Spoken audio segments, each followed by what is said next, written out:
పరిశుద్ధాత్మ దేవుడు మనందరితో మాట్లాడునుగాక. ఆమేన్. పరిశుద్ధ బైబిల్ గ్రంథంలో ఒక మాట చదువుకుందాం. యెహెజ్కేలు గ్రంథం 38వ అధ్యాయము. యెహెజ్కేలు గ్రంథం 38వ అధ్యాయము 7వ వచనం. నీవు సిద్ధముగా ఉండుము, నీవు సిద్ధముగా ఉండుము, నీవు సిద్ధపడి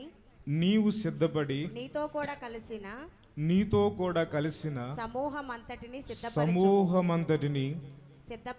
సిద్ధపరచుము. చాలక్క, ఈ మాట నాతో అందరూ చెప్పండి.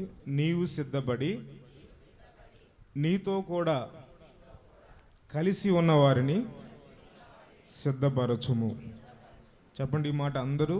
నీవు సిద్ధపడుము, నీతో కూడా కలిసిన వారందరినీ సిద్ధపరచుము. మొదటిగా మనము సిద్ధపడాలి. ఆమేన్ చెప్పండి. హల్లెలూయా చెప్పండి. మొదట ఎవరు సిద్ధపడాలి? నేను అనండి. నేను సిద్ధపడాలి. తరువాత నాతో కూడా ఉన్న వారిని, భార్య కావచ్చు, బిడ్డలు కావచ్చు, బంధువులు కావచ్చు, మనతో కలిసిన వారిని, మనతో కూడా ఉన్న వారిని మనం ఏం చేయాలి? సిద్ధపరచాలి. హల్లెలూయా. పాత సామెత ఒకటి ఉంది కదా, తల్లి చేలో మేస్తే బిడ్డ గట్టును మేస్తుందా? మేది కదా. తల్లి ఏ నడకలో వెళ్తున్నాడో, తండ్రి ఏ నడకలో వెళ్తున్నాడో, తనకున్న సంతానం కూడా అదే నడకలో వెళ్తుంది. అవునా కాదా? పాత సామెత ఇది అందరికీ తెలిసిందే కదా. ఇక్కడ ప్రభువు కూడా చెప్తున్నాడు యెహెజ్కేలు ప్రవక్త ద్వారా, పరిశుద్ధాత్మ దేవుడు రాబోతున్న నూతనమైన సంవత్సరంలోనికి వెళ్ళబోతున్న నీతో నాతో మరికొద్ది రోజుల్లో మనం మరొక నూతన సంవత్సరాన్ని చూడబోతున్నాం. మరొక నూతన సంవత్సరాన్ని దేవుడు మనకు దయా కిరీటంగా ధరింపు చేయబోతున్నాడు ఆయన. హల్లెలూయా. అయితే ఇంతకాలం మనల్ని ప్రేమించి, సంవత్సరమంతా మన భారాన్ని భరించి, సంవత్సరమంతా మన కాపుదలిచ్చి, సంవత్సరమంతా మన రక్షకునిగా నిలిచి, ఆశ్రయముగా నిలిచి, కేడెముగా నిలిచి భద్రపరిచిన పరిశుద్ధాత్మ దేవుడు అంటున్నాడు, నూతన సంవత్సరంలోనికి వెళ్ళే ముందు నువ్వేం చేయాలంటే నిన్ను నీవు సిద్ధపరచుకోవాలి. ఆమేన్ చెప్పండి. హల్లెలూయా. ఏం చేయాలి చెప్పండి? నిన్ను నీవు సిద్ధపరచుకోవాలి. First one. సెకండ్ వన్ ఏంటంటే నీతో కూడా ఉన్న వారిని నువ్వేం చేయాలి? సిద్ధపరచాలి. స్తోత్రం కలుగును గాక. క్రైస్తవ జీవితానికి సిద్ధపాటు అనేది చాలా ప్రాముఖ్యం ప్రియులారా, చాలా ప్రాముఖ్యం. ఈ మాట చదువుతున్నప్పుడు మీకు ఒక ఆలోచన రావాలి. మత్తయి శుభవార్త 25వ అధ్యాయం ప్రారంభంలో ఒక మాట రాయబడుతుంది. 10 మంది కన్యకలను గురించిన సందర్భం అక్కడ రాయబడింది. ఆ విషయాన్ని చదువుతున్నప్పుడల్లా భలే నాకు ఎంటుకలు ఇలా పొడుస్తాయి. ఎందుకంటే 10 మంది కూడా కన్యకలే, 10 మంది కూడా పరిశుద్ధులే, 10 మంది కూడా లోకంలో నుండి వేరుబాటు చేయబడిన వారే. అయితే దేవుని రాకడ వచ్చినప్పుడు ఈ 10 మందిని గురించి రాయబడిన మాట, సిద్ధపడిన 5 కన్యకలట. చెప్పండి. సిద్ధపడిన 5 కన్యకలు దేవుడు ఏర్పరిచిన ఆ పెండ్లి విందు లోపలికి వెళ్ళారట. చదవండి. 25వ అధ్యాయం 10వ వచనం అనుకుంటా. మత్తయి శుభవార్త 25:10. వారు కొనబోవుచుండగా పెండ్లి కుమారుడు వచ్చెను. అప్పుడు సిద్ధపడి ఉన్నవారు, ఆ మాట చూడండి, సిద్ధపడి ఉన్నవారు అతనితో కూడా పెండ్లి విందుకి లోపలికి పోయిరి. స్తోత్రం కలుగును గాక. చెప్పండి. ఎవరు? సిద్ధపడిన వారు మాత్రమే దేవునితో కూడా, రారాజుతో కూడా పెండ్లి విందుకు లోపలికి వెళ్ళారట. అంటే సిద్ధపడని వారు వెళ్ళలేదు. అంటే ఈ 10 మంది కూడా పరిశుద్ధులే కదా. ఏమన్నా మీరు ఆలోచన చేస్తున్నారా? 10 మంది కూడా పాపము లేనివారే కదా. ఎవరు పరిశుద్ధులు? పాపము లేని వారిని పరిశుద్ధులు అంటారు కదా. 10 మంది కన్యకలే, పాపము లేని జీవితాన్ని జీవిస్తూ ఉన్నవారే. 10 మంది దగ్గర దివిటీలు ఉన్నాయి, 10 మంది కూడా దేవుని ఏర్పాటులో ఉన్నవారే. అయితే 5 సిద్ధపాటు ఉందట, 5 ఏం లేదు, సిద్ధపాటు లేదట. సిద్ధపడిన వారేమో దేవునితో కూడా రేపు 1000 ఏండ్ల జరుగుతున్నటువంటి ఆ ప్రేమ విందులో వారు పాలు పంపులు పొందుటకు లోపలికి వెళ్ళిరి అని రాయబడింది. సిద్ధపాటు లేని వారు ఏమైపోయారు? విడిచిపెట్టబడ్డారు. హల్లెలూయా. ప్రియులారా, ఈ సంవత్సరాంతంలో ఈ ఆరాధన ఏంటంటే సిద్ధపాటు కూడిక అనండి, లేదంటే దిద్దుబాటు కూడిక. చెప్పండి. సిద్ధపాటు కూడిక లేదా దిద్దుబాటు కూడిక. సిద్ధపడాలి. దేవుడు మరొక నూతన సంవత్సరాన్ని మనకి ఇస్తున్నాడు. ఆ నూతన సంవత్సరంలో మనం ఎలా ఉండాలి, ఆ నూతన సంవత్సరంలో మనం ఎలా జీవించాలి, మనం ఏం చేయాలి అంటే సిద్ధపాటు కలిగి నూతన సంవత్సరంలో అడుగు పెట్టాలి. హల్లెలూయా. అప్పుడు అది మనకి ఎలా అవుతుంది అంటే దీవెన, ఆశీర్వాదంగా మారుతుంది. హల్లెలూయా. ఒక మాట చెప్తాను, ఈ పని మీరు చేయగలిగితే కనుక మీ బైబిల్ ఫస్ట్ పేజీ ఉంది కదా, ఫస్ట్ పేజీ ఉందా? ఈ ఫస్ట్ పేజీ మీద నేను ఒక మ్యాటర్ చెప్తా, పేపర్ మీద రాసుకుని దీని మీద అంటించుకోండి. సంవత్సరం అంతా మీకు గుర్తుండాలి. అది ఒక పేపర్ తీసుకుని వైట్ పేపర్ మీద దాని మీద రాయండి, ప్రియమైన యేసయ్యకు అని రాయండి. ఫస్ట్ ఏమని రాస్తారు? ప్రియమైన యేసయ్యకు అని రాసి కింద ఇట్లు మీ కుమారుడు లేదా మీ కుమార్తె మీ పేరు రాసుకోండి. ఈ మధ్యలో మ్యాటర్ రాయండి, ఏమనంటే ఈ 2024 సంవత్సరంలో నేను ఎలా ఉంటాను, నేను ఎలా బ్రతుకుతాను. మర్చిపోతాం. ఇప్పుడు సమర్పించుకున్న సమర్పణ ఇంటికి వెళ్తే మర్చిపోతాం. అందుకే నేను చెప్తున్నా, మీరు ఎలా బ్రతకాలనుకున్నారు దేవుని కొరకు ఒక పేపర్ మీద తీసుకుని ఫస్ట్ పేజీలో అంటించండి. పైన ప్రియమైన యేసయ్యకు అని రాయండి పైన. మధ్యలో మీరు ఎలా బ్రతకాలనుకున్నారు. సోదంతా రాయొద్దు, సోదంతా రాయొద్దు. ఒక్క మాట, ఒక్క సమర్పణ రాసి పెట్టండి. కింద ఇట్లు నీ ఆత్మీయ కుమార్తె లేదా కుమారుడైతే కుమారుడని రాసి అంటి పెట్టుకోండి. బైబిల్ ఓపెన్ చేసినప్పుడల్లా సమర్పణ గుర్తు రావాలి. హల్లెలూయా. ఓపెన్ చేసినప్పుడల్లా దేవునితో నువ్వు చేసుకున్న ఒడంబడిక ఏంటో, దేవునితో నువ్వు చేసుకున్న సమర్పణ ఏంటో, ప్రతిష్టత ఏంటో గుర్తు రావాలి. హల్లెలూయా. ఎందుకు చెప్తున్నాను అంటే సమర్పణ మన జీవితానికి ఎంతో ఆశీర్వాదకరమైంది. హల్లెలూయా. దేవుడు మన లోపల ఉన్న త్యాగము, సమర్పణను చూసి ఆయన మనల్ని ఆశీర్వదించువాడై ఉన్నాడు ఆయన. హల్లెలూయా. కాబట్టి ఆ పని చేయండి, ప్రియమైన యేసయ్యకు అని రాయండి. ఎలా బ్రతకాలనుకున్నారు, ఎలా జీవించాలనుకుంటున్నారు అక్కడ 4 ముక్కల్లో రాయండి. 4 ముక్కల్లో రాయండి. కింద మీ పేరు రాసుకోండి. అది ఫస్ట్ పేజీలో అంటించండి. బైబిల్ తెరిచినప్పుడల్లా నీకు అదే గుర్తు రావాలి. హల్లెలూయా. అర్థమైందని చెప్పింది మీకు. బైబిల్ తెరిచినప్పుడల్లా ఇదే రావాలి. అర్థమైంది సూర్య? ఈ సంవత్సరం ఎలా నేను సేవ చేయాలనుకుంటున్నాను, ఎలా బ్రతకాలనుకుంటున్నాను, ఫస్ట్ పేజీలో అది నీకు కనపడాలి. హల్లెలూయా. ఎలా జీవించాలనుకుంటున్నాను, ఎలా బ్రతకాలనుకుంటున్నా, ఎలా సేవ చేయాలనుకుంటున్నా, ఈ సమర్పణలో ఈ సంవత్సరం నేను బ్రతకాలనుకుంటున్నా, ఈ మెట్టెక్కాలనుకుంటున్నా. నీ హృదయంలో ఏది ప్రేరేపించబడిందో దాన్ని రాసుకోండి, దాన్ని కంటించి పెట్టుకోండి. బైబిల్ తెరిచినప్పుడల్లా అది నీ కళ్ళ ముందు ప్రత్యక్షం అవ్వాలి. హల్లెలూయా. హల్లెలూయా. మర్చిపోకూడదు. దేవునితో మనం చేసిన ఒడంబడికలను మనం మర్చిపోకూడదు, సమర్పణను మర్చిపోకూడదు. నూతన సంవత్సరంలో రాగానే ఎలా ఉంటాయని సమర్పణ చేసుకుని ఆ దినం కాగానే దాన్ని మర్చిపోకూడదు. స్తోత్రం కలుగును గాక. ఒకసారి చెప్పాను, మొక్కుబడి నువ్వు మర్చిపోతావని దేవుడు మాత్రం మర్చిపోడు. ఆయన దాన్ని బలవంతంగానైనా రాబట్టుకుంటాడు అన్న విషయాన్ని జ్ఞాపకం చేసుకోండి. అయితే నా మాటలు వినండి జాగ్రత్తగా. హల్లెలూయా. నీవు సిద్ధపడు, తర్వాత నీతో కూడా ఉన్న వారిని నువ్వేం చేయాలి? సిద్ధపరచాలి. సిద్ధపాటు లేకపోతే దీవెన ఆశీర్వాదం లేదు. సిద్ధపాటు లేకపోతే పరలోకానికి ఎలిజిబిలిటీ లేదు. జాగ్రత్తగా ఉండండి. రోమిలకు రాసిన పత్రికలో ఒక మాట రాయబడి ఉంది. రోమిలకు రాసిన పత్రిక చదవండి ఒకసారి. రోమిలకు రాసిన పత్రిక 9:22 చదవండి. చాలా ఈ మాట చెప్పండి. నాశనమునకు సిద్ధపడి. హల్లెలూయా. కొంతమందట నాశనమునకు సిద్ధపడుతున్నారట, కొంతమంది ఏమో పెండ్లి విందు కొరకు సిద్ధపడుతున్నారట. ఆమెను చెప్పండి. ఎంతమంది ఉన్నారు? 2 రకాలైన వారు ఉన్నారు. కొంతమంది నాశనమునకు సిద్ధపడుతున్నారు, కొంతమంది దేని కొరకు సిద్ధపడుతున్నారు? పెండ్లి విందు కొరకు సిద్ధపడుతున్నారు. ఒకసారి మనం చదువుకున్నాం కదా, ప్రకటన గ్రంథం 21వ అధ్యాయం కూడా చదవండి ఒకసారి. 21వ అధ్యాయం 2వ వచనం అనుకుంటా. 2 చదవండి. మరియు నేను నూతనమైన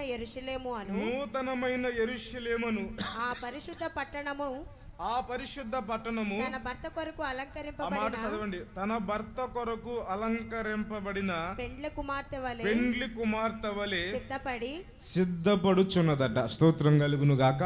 చెప్పండి. కొంతమంది ఏమో నూతనమైన యెరూషలేము వలె ప్రియుని కొరకు లేదా పెండ్లి కుమారుని కొరకు పెండ్లి కుమార్తెలాగా సిద్ధపడుతున్నారట. కొంతమంది ఎలా సిద్ధపడుతున్నారా అంటే నాశనం కొరకు సిద్ధపడుతున్నారట. హల్లెలూయా చెప్పండి. దేని కొరకు సిద్ధపడుతున్నారు? నాశనం కొరకు సిద్ధపడుతున్నారు. అగ్నిగుండములో వేయబడుట కొరకు సిద్ధపడుతున్నారు. నిత్య నరకం కొరకు గుంపు సిద్ధపడుతుంది. అయితే ఒక గుంపు సిద్ధపడుతుంది దేని కొరకై అంటే నూతనమైన యెరూషలేము వలె ఒక పెండ్లి కుమార్తె తన ప్రియుని కొరకు ఎలా సిద్ధపడుతుందో, ఎలా అలంకరించుకుంటుందో, అలా పరిశుద్ధమైన అలంకరణల చేత తను తాను అలంకరించుకుని పెండ్లి భార్య వలె సిద్ధపడుతుంది. హల్లెలూయా. కొందరేమో పెండ్లి విందు కొరకు పెండ్లి భార్యలా ఉండాలని సిద్ధపడుతున్నారు. కొంతమంది ఏమో నాశనమునకు పాత్రులు అవ్వాలని సిద్ధపడుతున్నారు. ఈరోజున ఆలోచన చేయాలి, మనం ఏ గుంపులో ఉన్నాం, మన నడక మన ప్రవర్తన ఎటువైపు మనల్ని నడిపిస్తూ ఉంది? పెండ్లి విందుక పెండ్లి భార్య వలె పరలోకానికి యెరూషలేము కొరకు మనల్ని సిద్ధపరుస్తూ ఉందా, లేదా మన ప్రవర్తన మన మాట తీరు నిత్య నాశనానికి సిద్ధపరుస్తూ ఉందా?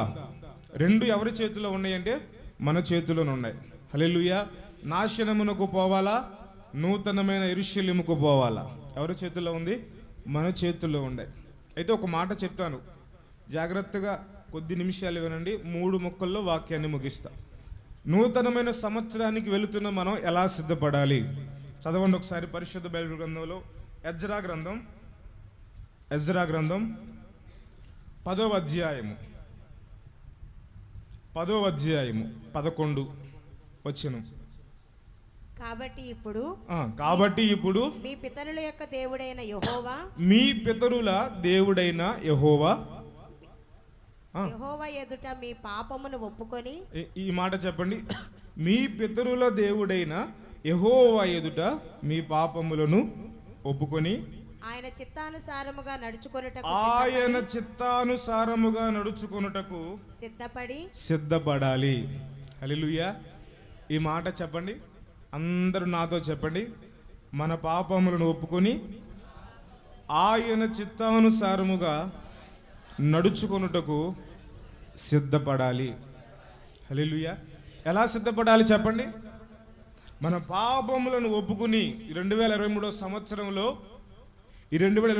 సంవత్సరంలో ఎక్కడెక్కడ బలహీనులమై దేవుణ్ణి ఆయాసపెట్టామో, ఎక్కడెక్కడ మన బలహీనులమై అవిధేయులమై దేవుణ్ణి దుఃఖపెట్టామో, ఎక్కడెక్కడ దేవుడు నన్ను చూడడం లేదులే, నా తల్లిదండ్రులు నన్ను చూడడం లేదులే, ఎవరు నన్ను చూడడం లేదని రహస్యంగా కొన్ని వాటిని నువ్వు చేసావో ఎవరికి తెలియదని దేవుని దుఃఖపెట్టావో, దేవుని ఆయాస పెట్టావో, దేవుని బాధ పెట్టావో, వాటన్నిటిని కూడా మనం ఏం చేయాలంటే ఒప్పుకుని రాబోతున్న నూతనమైన సంవత్సరంలో ఒక ఒడంబడిక. ఏంటి ఆ ఒడంబడిక అంటే ఈ సంవత్సరం అంతయు ప్రభువా నీ చిత్తానుసారంగా నేను నడుస్తాను. హల్లెలూయా. నీ చిత్తానుసారంగా నేను జీవిస్తాను, నీ చిత్తానుసారంగా నేను ప్రవర్తిస్తాను, నీ చిత్తానుసారంగా నేను అడుగులు వేస్తాను. ఇదిగో 2023వ సంవత్సరంలో నీకు చిత్తానికి వ్యతిరేకంగా నడిచాను, నీ చిత్తానికి వ్యతిరేకంగా ప్రవర్తించాను, నీ చిత్తానికి వ్యతిరేకంగా నా అడుగులు పడ్డాయి. అయితే ఆ చేసిన పాపాలను ఒప్పుకుంటున్నాను, వాటిని విడిచిపెడుతున్నాను, వాటిని విసర్జిస్తున్నాను. ఈ 2024వ సంవత్సరంలో నీవిస్తున్న దయాకిరీటంగా అనుగ్రహిస్తున్న ఈ నూతనమైన వచనంలో నేను నీ చిత్తానుసారంగా అడుగులు వేస్తాను. హల్లెలూయా. ఈ సమర్పణతో ఈ సిద్ధపాటుతో మనం నూతన సంవత్సరంలో అడుగు పెట్టుదుము గాక. హల్లెలూయా. హల్లెలూయా. చెప్పండి, ఏ సిద్ధపాటు ఉండాలి మనకు? ఆయన చిత్తానుసారంగా నడిచే సిద్ధపాటు మనకు ఉండాలి. హల్లెలూయా. దేవుని చిత్తానుసారంగా మనం ఏం చేయాలి? నడవాలి. చదవండి ఒకసారి యెషయా గ్రంథం 66వ అధ్యాయము. యెషయా గ్రంథం 66వ అధ్యాయం 4వ వచనం నుండి కొన్ని మాటలు చదువుదాం. నేను పిలిచినప్పుడే ఉత్తరమిచ్చు వాడొక్కడును లేకపోయెను. నేను పిలిచినప్పుడు ఉత్తరమిచ్చు వాడొక్కడును లేకపోయెను. నేను మాట్లాడినప్పుడు వినువాడు ఒక్కడును లేకపోయెను. నా దృష్టికి చెడ్డదైన వినండి, నా దృష్టికి చెడ్డవైన వాటిని చేసి నాకిష్టము కాని దాన్ని నాకిష్టము కాని దానిని కోరుకున్నారు. కావున నేనును వారిని మోసములో ముంచుదును. వారు భయపడు వాటిని వారి మీదకి రప్పించెదను. చూడండి, దేవుడు ఎంత చక్కగా మాట్లాడుతున్నాడు. ఏమని మాట్లాడుతున్నాడంటే, గడిచిన సంవత్సరం అంతా కూడా మీరు నాకు ఇష్టము కాని దాన్ని కోరుకున్నారు. ఇష్టము ఈజ్ ఈక్వల్ టు చిత్తము. చెప్పండి, ఇష్టం అంటే ఏంటి? దేవుని చిత్తమై ఉన్నది. ఇక్కడ దేవుడు ఏమన్నాడు అంటే, వాళ్ళలో చాలామంది నాకు ఇష్టం లేనిది, నా దృష్టికి మంచిది కానిది, నా దృష్టికి అనుకూలం లేనిది, నాకు ఇష్టం లేనిది, నా చిత్తంలో లేని దాన్ని వారు చేశారు. కాబట్టి నేను వారిని ఏం చేశాను? మోసములో వారిని ముంచివేశాను. రెండో మాట ఏమన్నారు? ఏది వారు భయపడ్డారో దాన్నే నేను వారి మీదకి రప్పించాను అన్నాడు ఆయన. హల్లెలూయా. ఇది అయ్యో ఇది జరగకూడదు, అయ్యో ఈ అనారోగ్యం రాకూడదు, అయ్యో ఇది రాకూడదు, ఏది మనం భయపడ్డామో ఈ మనసులో పెట్టుకోండి ఈ మాట. ఏది వస్తుందని మన మీదకి మనం భయపడ్డామో అదే మన జీవితంలో గడిచిన కాలం వచ్చింది, అనుభవించాం. ఈ అనారోగ్యం రాకూడదు అనుకున్నాం, అనారోగ్యం మన మీదకి వచ్చి పడింది. అప్పుడు మనం అర్థం చేసుకోవాలి ఏమన్నాయి అంటే, దేవుని దృష్టికి చెడ్డదైనది ఏదో, దేవుని చిత్తములో లేనిది ఏదో మనం చేశాం. కాబట్టి దేవుడు నా మీదకి తీర్పు తీర్చాడు. అయితే ఈ నూతన సంవత్సరంలో అడుగు పెట్టేటప్పుడు మనం ఒక సిద్ధపాటు చేయాలి. యోహాను శుభవార్త 21వ అధ్యాయం 17-18 వచనాలు. మూడవసారి ఆయన, యోహాను కుమారుడవైన సీమోను, నన్ను ప్రేమించుచున్నావా అని అతనిని అడిగాను. 18వ వచనం చదవక. యేసు నా గొర్రెలను మేపు. నీవు యవ్వనుడవై, ఈ మాట అర్థం చేసుకోండి, నీవు యవ్వనుడవై ఉన్నప్పుడు నీ అంతటా నీవే నడుము కట్టుకొని నీకిష్టమైన చోటికి వెళ్ళి, నీకిష్టమైన చోటల్లా వెళ్ళావు. నీవు ముసలివాడవైనప్పుడు నీ చేతులు నీవు చాచుదువు. వేరొకడు నీ నడుము కట్టి నీకిష్టము కాని చోటికి నిన్ను మోసుకొని పోవునని నీతో నిశ్చయముగా చెప్పుచున్నానని. ఇప్పుడు నా వైపు చూడండి ఒకసారి.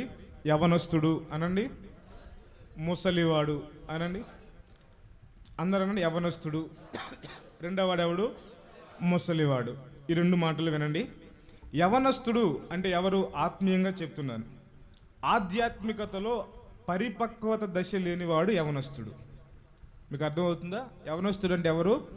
ఆధ్యాత్మికతలో పరిపక్వత లేనివాడు. ఇక్కడ యేసయ్య పేతురుతో చెప్తున్న మాట ఏంటంటే, మీరు జాగ్రత్తగా వినండి. పరిశుద్ధాత్మ దేవుడు మనకు బోధిస్తున్న ఉపదేశం ఏంటంటే, ఆధ్యాత్మికతలో భక్తిలో ఒక పరిపక్వత మనకు లేనప్పుడు మనకిష్టమైన చోట్లకల్లా వెళ్ళాం, మనకిష్టం వచ్చిన పనులన్నీ చేసాం.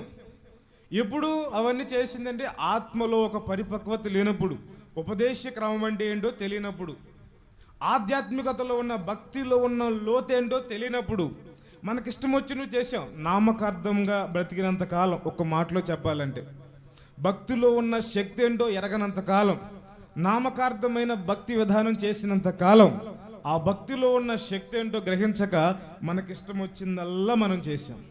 హల్లెలూయా. మనకిష్టము కాని త్రావులకల్లా, మనకిష్టమైన త్రావులకల్లా వెళ్ళాం. అది దేవునికి ఇష్టమో దేవునికి ఇష్టము కాదో, దేవుని చిత్తమైందో దేవుని చిత్తమైంది కాదో, దేవునికి ఇష్టమైందో కాదో మనం గమనించాల. యవన కాలంలో ఉన్నప్పుడు మనకిష్టం వచ్చినట్లుగా ప్రవర్తించాం. ప్రభు ఇక్కడ ఇంకొక మాట అన్నారు, ముసలితనం అనండి. ఇంకొక మాట ఏంటి? ముసలితనం వచ్చినప్పుడు అంటే అర్థం ఏంటంటే, ముసలితనం అంటే ఆధ్యాత్మికతలో పరిపక్వ దశ. చెప్పండి, ఏ దశ? ఆధ్యాత్మికతలో పరిపక్వ దశ.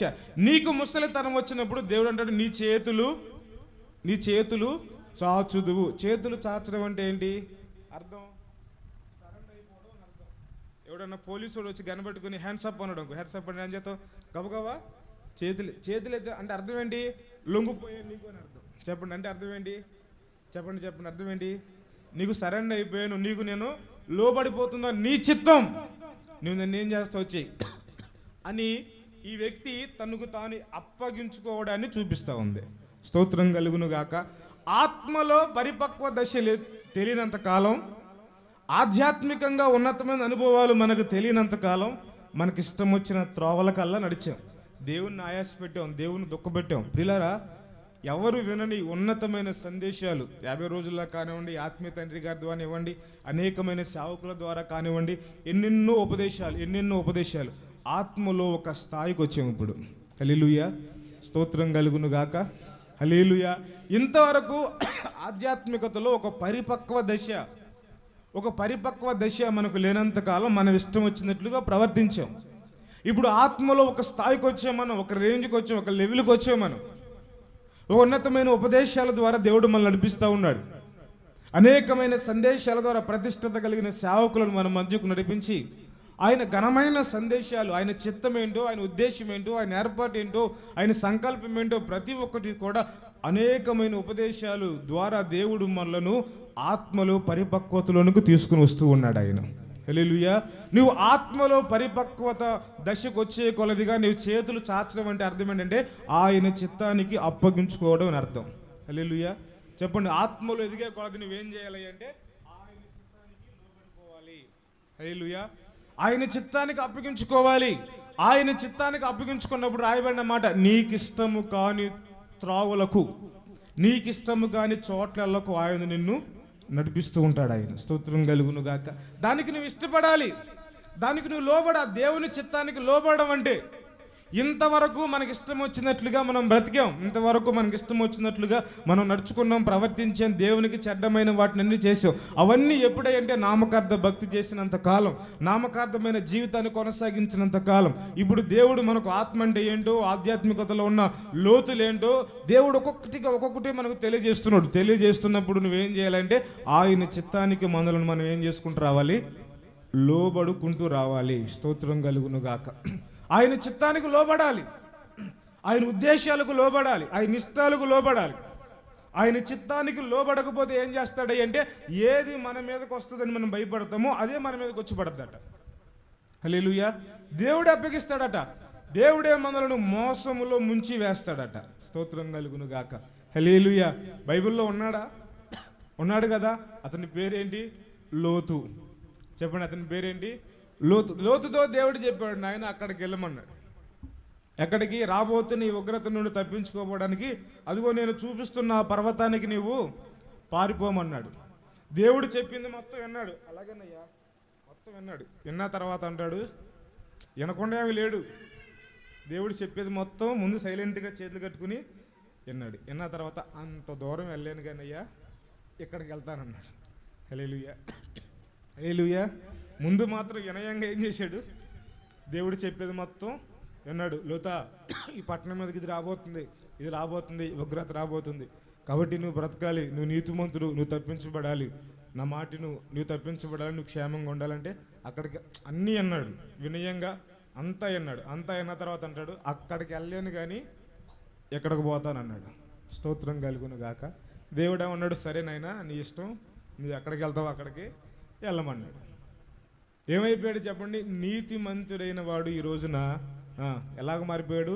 శాపానికి చిహ్నంగా మారిపోయాడు బైబిల్లో. కారణం ఏంటంటే దేవుని చిత్తానికి తాను ఏం చేశాడు? అప్పగించుకోలేదు. దేవుని చిత్తానికి అప్పగించుకోలేదు. సమూయేలు మొదటి గ్రంథంలో ఒక అద్భుతమైన మాట రాయబడింది. చదవండి ఒకసారి. మొదటి సమూయేలు గ్రంథం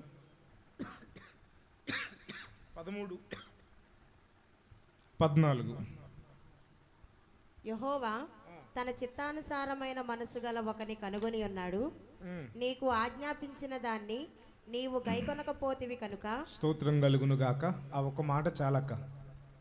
యెహోవా తన చిత్తానుసారంగా ప్రవర్తించే ఒక మనుషుణ్ణి కనుగొన్నాడు. ఆయన పేరేంటి? దావీదు. ఆయన చిత్తానుసారంగా నడిచాడు కనుకనే ఈ రోజుకి యెరూషలేముకు సింహాసనం మీద పరిపాలన చేస్తున్న రాజులు ఎవరయ్య అంటే దావీదు వంశపు వారే. ఈ రోజుకి యెరూషలేము పట్టణాన్ని ఏం చేస్తున్నారు? పరిపాలన చేస్తున్నారు. దేవుడు చెప్పాడు ఏమనంటే తరతరములకు నీ సింహాసనం మీద నీ సంతతి వారే ఏలుబడి చేస్తారని. కారణం ఏంటంటే అతడు దావీదు ఎలాంటి వాడంటే దేవుని చిత్తానుసారంగా నడుచుకున్నటకు తాను అప్పగించుకున్నవాడు. దేవునికి స్తోత్రం కలుగును గాక. ప్రియరా, 2024 సంవత్సరంలో మనం సిద్ధపడాలి. ఎలా సిద్ధపడాలి అంటే అందరూ ఏకస్వరంతో చెప్పండి, దేవుని చిత్తానుసారముగా నడుచుకున్నటకు మనలను మనం సిద్ధపరచుకోవాలి. ఒకటి. రెండో మాట కూడా చెప్తాను. ఇర్మియా గ్రంథంలో రండి ఒకసారి.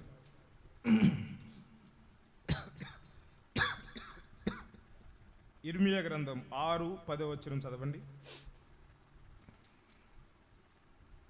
6:10.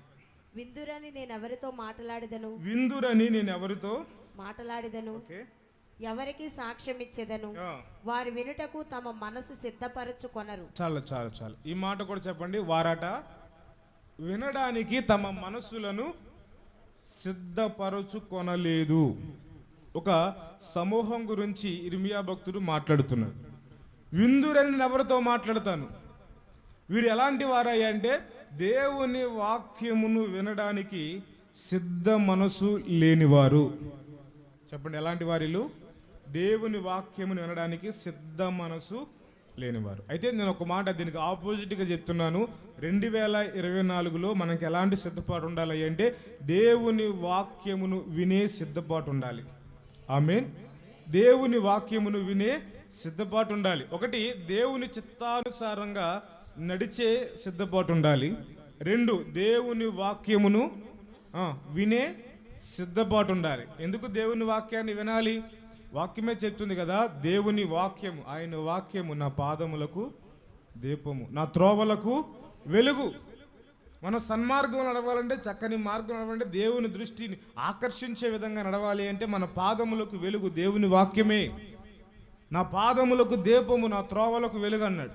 నీ వాక్యము నా బాధల్లో నాకు నెమ్మదినిస్తుంది అన్నాడు. స్తోత్రం కలుగును గాక. హల్లెలూయా. ఎన్ని చెప్పాలి? ఆయన వాక్యమే మళ్ళీ స్వస్థపరిచేది. ఈ రిఫరెన్స్లు అన్నీ చెప్తే మీకు చాలా టైం పడుతుంది. ఒకటి, ఆయన వాక్యం మళ్ళీ ఏం చేస్తుంది? ఆదరిస్తుంది. ఆయన వాక్యం మనకి త్రోవ చూపిస్తుంది. ఆయన వాక్యం మనల్ని స్వస్థపరుస్తుంది. ఆయన వాక్యం మనల్ని బాగు చేస్తుంది. ఆయన వాక్యం మనలను నెమ్మది కలుగు చేస్తుంది. స్తోత్రం కలుగును గాక. హల్లెలూయా.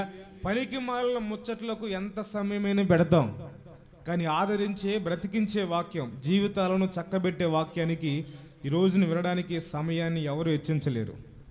అయితే 2024 సంవత్సరంలో పిల్లరా ఒక సమర్పణతో, ఒక సిద్ధపాటుతో మనం అడుగు పెట్టాలి. ఏమన్నాయి అంటే దేవుని వాక్యమును వినడానికి మనలను మనం సిద్ధపరచుకుని మందిరానికి రావాలి. హల్లెలూయా. చదవండి ఒకసారి పరిశుద్ధ బైబిల్ గ్రంథంలో కొన్ని మాటలు టకా చెప్తాను, మీరు చదవండి. మత్తయి శుభవార్త 13వ అధ్యాయము 14వ వచనం చదవండి అమ్మా. 13, 14. ఇంకొకరు మార్కు శుభవార్త 4:33 పెట్టుకోండి. ఒకరేమో మత్తయి 13, 14 చదవండి. చదవండి. ఇందు నిమిత్తము నేను ఉపమాన రీతిగా వారికి బోధించుచున్నాను. ఈ ప్రజలు కన్నులారా చూచి చెవులారా విని హృదయముతో గ్రహించి మనసు త్రిప్పుకొని నా వలన స్వస్థత పొందకుండునట్లు వారి హృదయము క్రొవ్వినదట. స్తోత్రం కలుగును గాక. మరొకసారి చదవండి. మార్కు శుభవార్త 4:33 చదవండి. వారు వినుటకు శక్తి కలిగిన కొలది. ఈ మాట అందరూ చెప్పండి. వారు వినుటకు, చెప్పండి అందరూ చెప్పండి. వారు వినుటకు శక్తి కలిగిన కొలది. మత్తయి శుభవార్తలో వారు కన్నులారా చూచారట, చెవులారా విన్నారట, హృదయంతో గ్రహించారట. తర్వాత రాయబడిన మాట ఏంటంటే వారి హృదయము క్రొవ్వినది, వారి చెవులు వినుటకు మందములై ఉన్నవట. చెప్పండి, ఏవైనా అట? చెవులు మందములైనవి. స్తోత్రం కలుగును గాక. ఇక్కడ లోకాశుభార్తలో మరొక మాట రాయబడింది. అక్కడ వారి గురించి ఏమని రాయబడింది? వారు శక్తి కొలది వినుటకు. చెప్పండి, ఎలా విన్నారట వాళ్ళు? శక్తి కొలది వినుటకు. స్తోత్రం కలుగును గాక. ఈ మాట మీకు హృదయంలోనికి వెళ్ళాలి. ఎలా మన వాక్యాన్ని వినాలి అంటే మనం శక్తికి మించి దేవుని వాక్యాన్ని వినాలి. హల్లెలూయా. చెప్పండి, ఎలా వినాలి? మన శక్తికి మించి. దేవునికి స్తోత్రం కలుగును గాక. హల్లెలూయా. ప్రభు అంటారు, విందురని ఎవరితో మాట్లాడతాను? వినేవారు లేరు ఈరోజు. లోక సంబంధమైన మాటలు వినేవారు చాలామంది ఉన్నారు. కళ్ళబొల్లి మాటలు కల్పించి చెరిపించి మాటలు చెబితే వినేవారు చాలామంది ఉన్నారు. కానీ దేవుని స్వచ్ఛమైన వాక్యాన్ని జీవితాన్ని ఆదరణించే, జీవితాన్ని స్వస్థపరిచే, తిన్నని మార్గంలో పెట్టే, దేవుని చిత్తానుసారంగా నడిపించే వాక్యాలు వినేసరికి వారి చెవులు ఏమైపోతున్నాయి అంటే మందమైపోతున్నాయట. హల్లెలూయా. ఏమైపోతున్నాయి? మందమైపోతున్నాయి. ఎంతసేపు ఇంకా వాక్యం, ఎంతసేపు ఇంకా వాక్యం. వినడానికి ఇష్టం చూపడం లేదు. కానీ పరిశుద్ధాత్మదేవుడు మాట్లాడుతున్నాడు. నూతన సంవత్సరంలో అడుగు పెడుతున్న మనకు ఒక సిద్ధపాటు ఆరాధనగా దేవుడు ఈరోజు మాట్లాడుతున్న మాట ఏంటంటే, మనం ఎలా సిద్ధపడాలి అంటే, మనం శక్తి కొలది దేవుని వాక్యాన్ని వినడానికి సిద్ధపడుతూ రావాలి. హల్లెలూయా. దేవుని చిత్తానుసారంగా నడవడానికి సమర్పించుకోవాలి. 2, మన శక్తికి మించి దేవుని వాక్యాన్ని వినడానికి సిద్ధపడాలి. 3వ మాట కూడా చెప్పి వాక్యాన్ని ముగిస్తాను. పరిశుద్ధ బైబిల్ గ్రంథంలో హోషేయ గ్రంథం, ఇంకా తర్వాత 3 రోజులు మనకి ఇంకా ఘనమైన ఉపదేశాలు ఉన్నాయి. వాటికి సిద్ధపాటుగా ఈ మాటలు నేను తెలియజేస్తున్నాను మీకు, అంతే. 14:2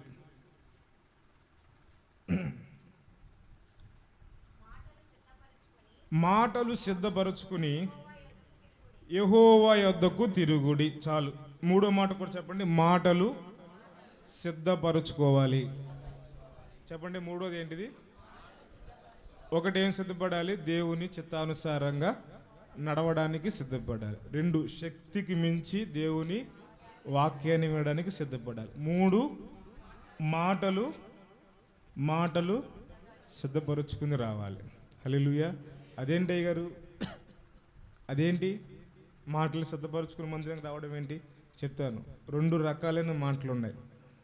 1 లోక సంబంధమైనవి, 2 ఆత్మ సంబంధమైనవి. హల్లెలూయా. చెప్పండి. 1 లోక సంబంధమైన మాటలు, 2 ఆత్మ సంబంధం. ఇది మీకు అర్థం అవడానికి ఉదాహరణ చెప్తా. ఒకసారి దేవుడు ప్రత్యక్షమై మోషే గారితో మాట్లాడాడు. ఏమని? మోషే, నా ప్రజలైన ఇశ్రాయేలు నువ్వు ఐగుప్తు నుండి విడిపించి వారిని పాలు తేనెలు ప్రవహించే కానాను దేశం వరకు వారిని నడిపించాలి. వారు ఐగుప్తులో బానిసలుగా ఉన్నారు. ఇదిగో నేను రాజు ఎదుట నిలబెట్టబోతున్నాను, ఫరో ఎదుట నిలబెట్టబోతున్నాను, వారితో నువ్వు మాట్లాడాలి అని దేవుడు మోషే గారితో మాట్లాడినప్పుడు మోషే గారు ఏమన్నారు? అయ్యా, నేను మాట నేర్పరితనం లేనివాడిని, నోటి మాంద్యం కలిగిన వాడిని అన్నాడు. ఈ మాట మనసులో పెట్టుకోండి. అపోస్తుల కార్యాలు 7:22 చదవండి. 7:22 చదవండి. మోషే ఐగుప్తీయుల సకల విద్యలను అభ్యసించి మాటల యందును కార్యముల యందును ప్రవీణుడై ఉండెను. ఈ మాట చెప్పండి. పౌలు గారు ఏమంటున్నారు? మోషే సకల విద్యలో అభ్యసించి మాటల యందు ప్రవీణుడై ఉండెను. చెప్పండి. ఎలా అయ్యాడట? మాటల యందు ప్రవీణుడు. ఇక్కడ మోషే గారు ఏమంటున్నాడు? అయ్యా, నేను మాట నేర్పరితనం లేనివాడిని అన్నాడు. ఏది నిజం? మోషే అబద్ధం ఆడుతున్నాడా?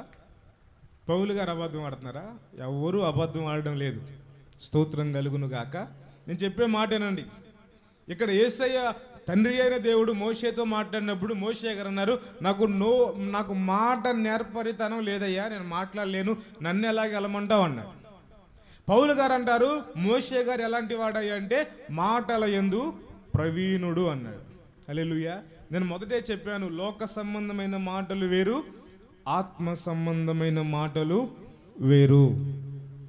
ఇక్కడ మోషే గారు ఏ విషయంలో ప్రవీణుడై అంటే లోక సంబంధమైన మాటల విషయంలో అతడు ప్రవీణుడై ఉన్నాడు. ఇప్పుడు నేను బాగా చెప్తాను వినండి. లోక సంబంధం బాగా జ్ఞానవంతుడు, బాగా మాట్లాడగలడు, కానీ మందిరంలోకి వచ్చి ప్రార్థన చేయమంటే చేయలేడు. దేవునికి ప్రార్థన చేయమంటే చేయలేడు, కానీ రాజకీయాలు చేయమంటే నంబర్ 1గా చేస్తాడు. నేను చెప్పేది ఏంటంటే అవి మాటలే కదా, కానీ మందిరంలోకి వచ్చి ఆ వ్యక్తిని రాజకీయ నాయకుడికి మౌతిస్తే ప్రార్థన చేయమంటే చేస్తాడా? చేయలేడు. అవునా కాదా? ప్రార్థన చేయగలుగుతాడా? చేయలేడు. అంటే అర్థం చేసుకోవాలి, లోక సంబంధమైన మాటలు వేరు, ఆత్మ సంబంధమైన మాటలు వేరు. పౌలు గారు ఏమంటారు? చదవండి. కొరింథీయులకు రాసిన మొదటి పత్రిక 2:13 చదవండి.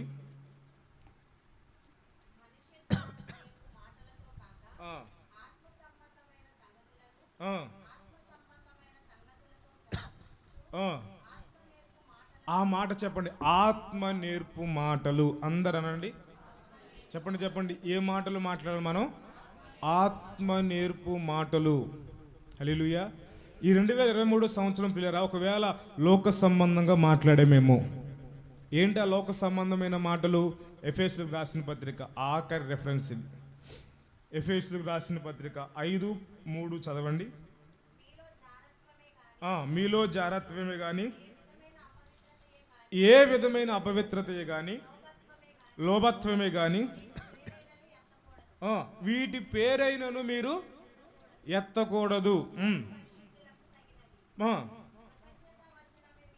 కృతజ్ఞతా వచనమే మీరు ఉచ్చరింపవలను కానీ, అదిగో చూడండి, మీరు బూతులైనను, అందరూ చెప్పండి బూతులైనను, అందరూ అనండి బూతులైనను, పోకిరి మాటలైనను, చదవక, సరసోక్తులైనను ఉచ్చరించకూడదు.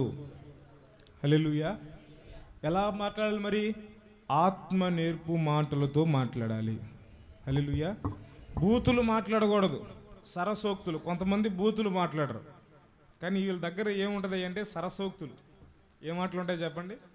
సరసోక్తులు కలిగిన మాటలు ఉంటాయి. ఈ మాటలు మాట్లాడవచ్చా? మాట్లాడకూడదు. హల్లెలూయా. అందుకనే ఇక్కడ రాయబడిన మాట ఏంటంటే, నూతన సంవత్సరం వెళ్ళేటప్పుడు మనం ఏ సిద్ధపాటు ఉండాలంటే ఆత్మ నేర్పు మాటలు మాట్లాడడానికి సిద్ధపడి రావాలి. హల్లెలూయా. చెప్పండి, ఏ మాటలు మాట్లాడాలి మనం? ఆత్మ నేర్పు మాటలు. హల్లెలూయా. హల్లెలూయా. లోక సంబంధమైన మాటలు వేరు, ఆత్మ సంబంధమైన మాటలు వేరు. లోకము నేర్పించే మాటల వరవడి వేరు, వారి సరళి వేరు. ఆత్మ నేర్పించే మాటలు వేరు. హల్లెలూయా. ఇంతవరకు మనం దేవుణ్ణి లోక సంబంధమైన మాటలతో మాట్లాడి ఒకవేళ ఆరాధించేమేమో. 2024 సంవత్సరంలో మనకు సిద్ధపాటు ఉండాలి. ఏంటి ఆ సిద్ధపాటు అంటే ఆత్మ నేర్పు మాటలతో దేవుణ్ణి మహిమపరచాలి. హల్లెలూయా. ఆత్మ నేర్పు మాటలు ఉన్నాయి బైబిల్లో. అవేంటనేది కుదిరితే రేపు వచ్చే ఆదివారం ఆ విషయాలు ధ్యానం చేద్దాం. పరిశుద్ధాత్మ దేవుడు మనతో మాట్లాడును గాక. ఇప్పుడు సిద్ధపడాలి. ఏమని చదువుకున్నాం కదా, మొదట నీవు సిద్ధపడాలి, తర్వాత నీతో కూడా ఉన్నవారు నీవు సిద్ధపరచాలి. ఎలా సిద్ధపడాలి? 1, దేవుని చిత్తానుసారంగా నడుచుకోవడానికి సిద్ధపడాలి. 2, శక్తికి మించి దేవుని వాక్యాన్ని వినడానికి సిద్ధపడాలి. 3, ఆత్మ నేర్పు మాటలు మాట్లాడడానికి సిద్ధపడాలి. హల్లెలూయా. ఆత్మ నేర్పించే, ఆత్మకు లోబడే, ఆత్మకు విధేయత చూపించి ఆత్మ నేర్పించే మాటలకు మాట్లాడడానికి మనం సిద్ధపడాలి. అందుకనే హోషేయ గ్రంథంలో అన్నాడు, మాటలు సిద్ధపరుచుకుని దేవుని సన్నిధికి రావాలి. హల్లెలూయా. మాటలు సిద్ధపడాలి. లోక సంబంధమైన మాటలు కాదు, ఆత్మ సంబంధమైన మాటలు. హల్లెలూయా. ఏ మాటలతో రావాలి? ఆత్మ సంబంధమైన మాటలు మాట్లాడడానికి మనం సిద్ధపరచుకుందుము గాక. బూతులు కానీ, అబద్ధాలు కానీ, సరసోక్తులు కానీ అసలు ఇవేవి మీ నోట రాకుండా ఉండును గాక. నూతన వత్సరంలో దేవుడు మీ నోటి కంచె వేయునుగాక. హల్లెలూయా. దేవుడు ఏమైనా మీ నాలుకకు కంచె వేయాలి. ఏం వేయాలి చెప్పండి? కంచె వేసుకోవాలి. ఈ చిన్న నాలికట పెద్ద అడవిని కూడా తగలబెట్టేద్దట. కొంతమంది కొట్టవసరలా తిట్టవసరలా, చిన్న మాట అంటే చాలు గోడకు తలక కొట్టుకు చచ్చిపోవాలనిపిస్తుంది.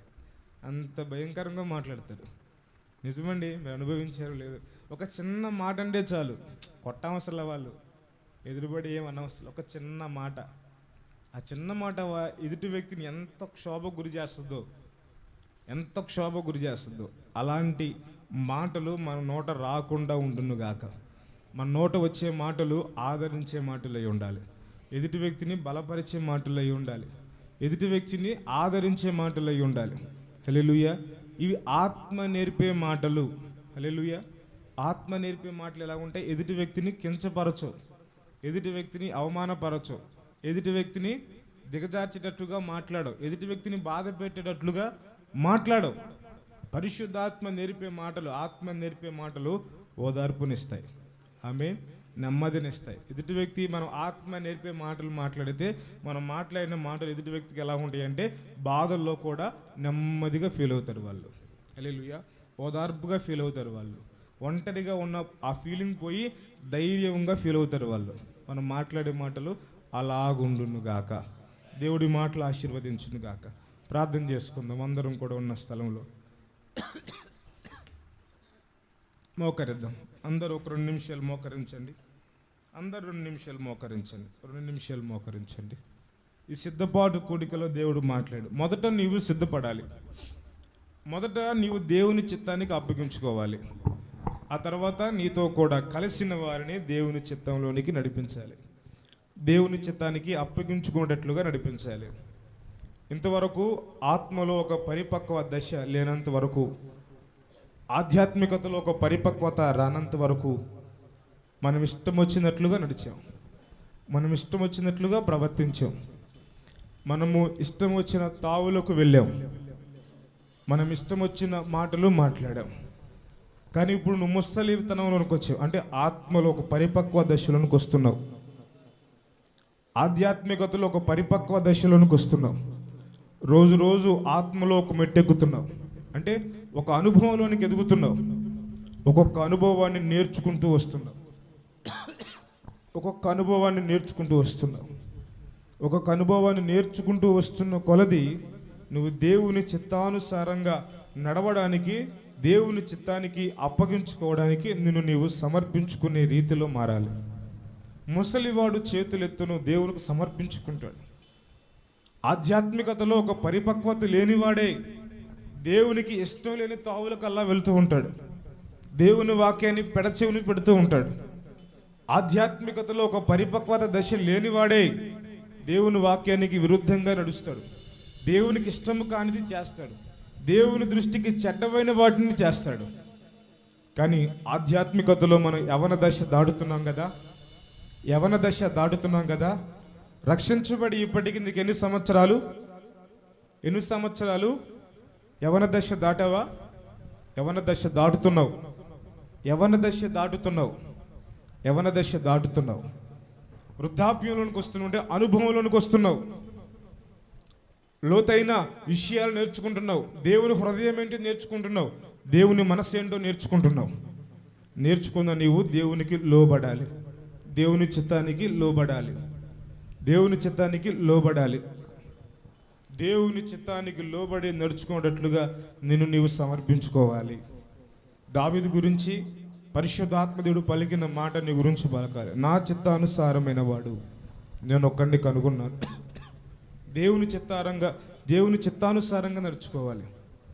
మన ఇష్టం వచ్చినట్లు నడిస్తే మోసంలో మునిగిపోతాం, అంధకారంలోనికి వెళ్ళిపోతాం. దేవుని చిత్తము లేనిది ఏ పని చేసినా మోసంలో మునుగుతాం. ఏది వచ్చినని భయపడతామో అదే మన మీదకి వస్తుంది. దేవుడే వాటిని అనుమతిస్తాడు. నువ్వు దేవుని చిత్తానుసారంగా అడుగులు వేస్తే ఒకవేళ దేవుడు నీకు ఇష్టము కాని త్రోవలకు నడిపిస్తాడేమో, కానీ అవి నీకు హానికరంగా ఉండవు. అవి నిన్ను మోసంలో ముంచివేయవు, అవి నీకు బాధ కలుగ చేయవు. దేవుని చిత్తానుసారమైనది ఎన్నడూ మనకు బాధను కలుగు చేయదు, నెమ్మదినిస్తుంది, ఓదార్పునిస్తుంది. దానికి మనం అప్పగించుకోవడానికి సిద్ధపడి నూతన సంవత్సరానికి వెళ్దాం. మన పితరుల దేవుడైన దేవుని ఎదుట మన పాపాలు ఒప్పుకుందాం. ఇది శ్రేష్టమైన సమయం. దేవుడు మనకిస్తున్న నూతన సంవత్సర దయా కిరీటంలో మనం అడుగు పెట్టబోయే ముందు దేవుని ఎదుట మన పాపాలు ఒప్పుకుందాం. నోటితో చేసిన పాపాలు ఉన్నాయి, శరీరంతో చేసిన పాపాలు ఉన్నాయి, ఎవరికి తెలియదులే అనుకుని హృదయంలో దాచుకున్న పాపాలు ఉన్నాయి. ఏ పాపం నీ మీద ఏలుబడి చేస్తుందో, ఏ పాపం నీ మీద ప్రభుత్వం చేస్తుందో ఈ రోజున పరిశుద్ధాత్మని ప్రేరేపిస్తే ఆ పాపాలు తండ్రి ఎదుట ఒప్పుకో. అతిక్రమములు దాచిపెట్టువాడు వర్ధిల్లడు, ఒప్పుకొని విడిచిపెట్టువాడు ఆశీర్వదించబడిన వాక్యం సెలవిస్తుంది కదా. ఇది శ్రేష్టమైన సమయం తల్లి. ఎంతోమంది ఈ 2024వ సంవత్సరంలో అడుగు పెట్టలేక కాలమునే గర్భంలో గతించిపోయారు. ఎంతోమంది గతించిపోయారు. దేవుడు మనల్ని ప్రేమించాడు కదా, దేవుడు మన కాపుదలిచ్చాడు కదా, అనుదినము ఆయన కృప మన మీద ఉంచాడు కదా. ఇప్పుడు దేవుడు కోరుకుంటున్నాడు ఏమన్నాయి అంటే ఆయన చిత్తానుసారంగా నువ్వు నడవాలి. ఈ 2024 సంవత్సరంలో ఇక నీ చిత్తం ఎక్కడ ఉండకూడదు, ఇక నీ చిత్తం ఎక్కడ ఎలుబడి చేయకూడదు, నీ ఆలోచనలు ఎక్కడ ఎలుబడి చేయకూడదు, నీ తలంపులు ఇంకెక్కడ ఎలుబడి చేయకూడదు. 24వ సంవత్సరం అంతా కూడా ఆయన చిత్తము, ఆయన చిత్తము, ఆయన చిత్తము, ఆయనకి ఇష్టమైనది, ఆయన ఉద్దేశం నెరవేర్చాలి, ఆయన ఇష్టాన్ని నెరవేర్చాలి, ఆయన సంకల్పాన్ని నెరవేర్చాలి, ఆయన త్రోవలు ఏంది నడవాలి, దేవుని సంతోషపెట్టాలి. ఈ సమర్పణ కలిగి అడుగు పెడదాం, ఈ సిద్ధపాటు కలిగి అడుగు పెడదాం, ఈ సమర్పణ కలిగి అడుగు పెడదాం. దావీదు వంటి వారు కావాలి దేవునికి. సాహసించి దేవుని చిత్తాన్ని అధిగమించే సౌలు కాదు కావలసింది. కష్టమైన నష్టమైన ప్రాణం పోవలసిన పరిస్థితి వచ్చిన దేవుని చిత్తానుసారంగా జీవించేవారు కావాలి. సౌలు గురించి ఏమని రాయబడో తెలుసా? సౌలు సాహసించి దేవుని చిత్తానికి వ్యతిరేకం వెళ్ళాడట. సాహసించి దేవుని మాటకు వ్యతిరేకంగా వెళ్ళాడు. కానీ దావీదు కష్టమైన నష్టమైన చావు ఎదురుగా నిలబడినా కూడా దేవుని చిత్తం కొరకే కనిపెడుతున్నాడు. దావీదు దేవుని చిత్తం కొరకే కనిపెడుతున్నాడు. కంబలి చెట్ల కొనలు కలుసుకునేంత వరకు యుద్ధానికి వెళ్ళొద్దు. శత్రువులు రోజు రోజు అడుగు ముందు వేసి దావీదు మీదకి వస్తున్నారు. సైనికులందరూ చెప్తున్నారు, రాజా ఈ రోజు నువ్వు ఎలక్ట్ అవ్వకపోతే, ఈ క్షణం ఎలక్ట్ అవ్వకపోతే శత్రువులు మన మీద పడి చంపేస్తారు. చావు ఎదురుగా నిలబడిన దావీదు కంబలి చెట్ల కొనల వైపే చూస్తున్నాడు. ఆయన చిత్తము ఎప్పుడు యుద్ధానికి వెళ్ళమంటుందని కనిపెడుతూ ఉన్నాడు దావీదు. అవి ఎప్పుడు కలిశాయో అప్పుడే దావీదు యుద్ధానికి వెళ్ళాడు, విజయం పొందుకున్నాడు. ఆయన చిత్తము ఏనాడు మనకి నాశనాన్ని తీసుకురాదు. దేవుడు నీ పట్ల ఎంతో ఆశ కలిగి ఉన్నాడు. ఒక సిద్ధపాటు దేవుని చిత్తానుసారంగా నేను నడుస్తాను, ఆ విధంగా సమర్పించుకుంటున్నాను. ఎన్ని శ్రమలైనా రాని, ఎన్ని ఉడుదుడుకలైనా రాని, ఎన్ని బాధలైనా రాని, 24వ సంవత్సరంలో నీ చిత్తానుసారంగానే బ్రతుకుతాను ప్రభువా. ఇక నీకు ఆయాస పెట్టను, ఇక నేను దుఃఖ పెట్టను. ఇంతవరకు చేశాను, ఆ పాపాలన్నీ ఒప్పుకుందాం. పశ్చాత్తాపం కలిగి దేవుని ఎదుట పాపాలన్నీ ఒప్పుకుందాం. క్షమించడానికి సిద్ధ మనస్సు కలిగిన దేవుడు ఈ రాత్రి కూడా మనల్ని క్షమిస్తాడు. ఆయన ఈ రాత్రికి ఇంకా మనకు సమయం ఉంది. రేపు ఉందో లేదో తెలియదు. ఈ రాత్రి మనకు సమయం ఉంది. ఈ రాత్రి కాదు, ఈ క్షణం మనకు సమయం ఉంది.